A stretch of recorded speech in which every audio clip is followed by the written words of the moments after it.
Welcome back. Greg Trengove of the ACCC gives us the scoop on franchises. What's the considerations of buying a franchise? Well, a franchising is very similar to just buying a business, really.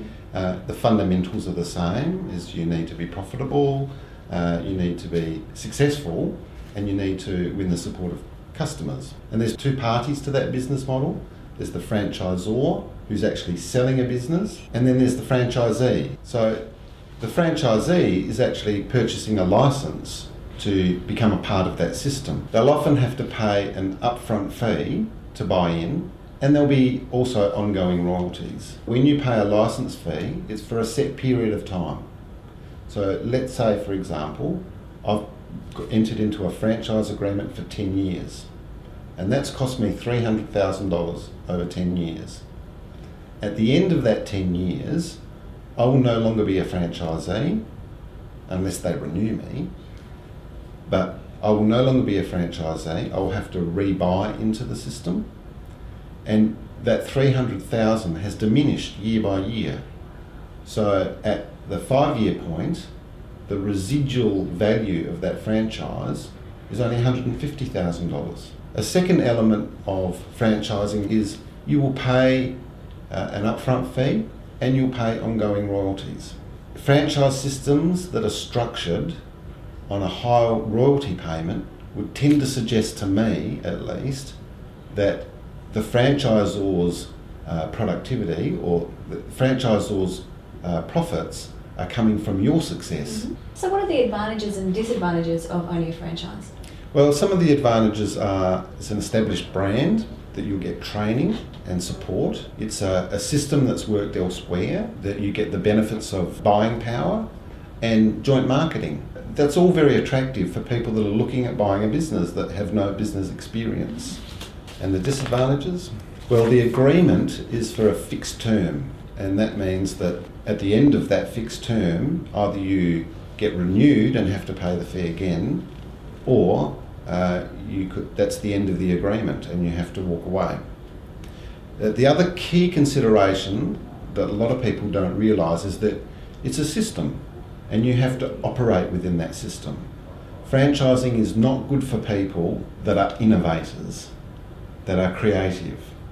And you've got to think of that from the point of view of the consumer.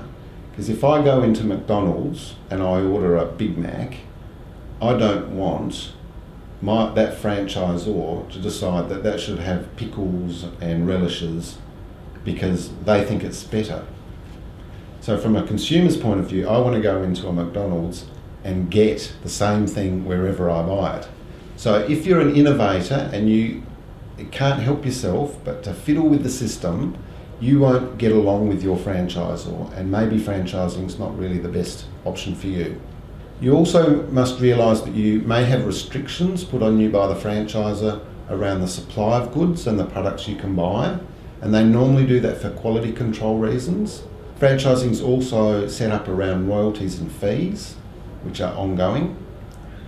The other thing to consider in franchising is that franchisors themselves can go under, and where does that leave the franchisees? If the franchisor is goes into liquidation or administration, that can be a problem.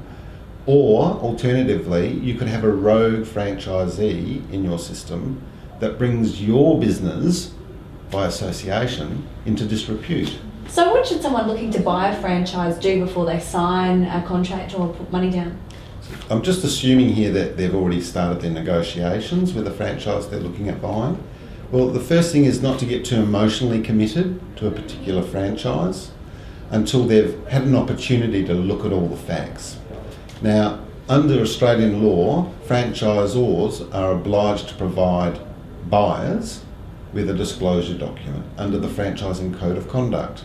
So buyers will get key information disclosed to them about the operation and the bona fides of that business. So my recommendation would be, until you've read through that disclosure document and sought independent legal and accounting advice, not to get too committed to buying into any particular franchise. There's plenty of franchises for sale and they should look around for the best deal. And don't rush into anything. And definitely don't rush into anything. Mm-hmm. Where can people get more information about the franchise code? Well, the franchise code is available online. I would recommend people go to two websites. Firstly, the ACCC website, and we have lots of valuable information there for franchisees, including a copy of our franchisee manual that goes through all of the issues that you need to consider. And you might like to consider an industry website as well. The Franchise Council of Australia provides really useful information from an industry perspective as well.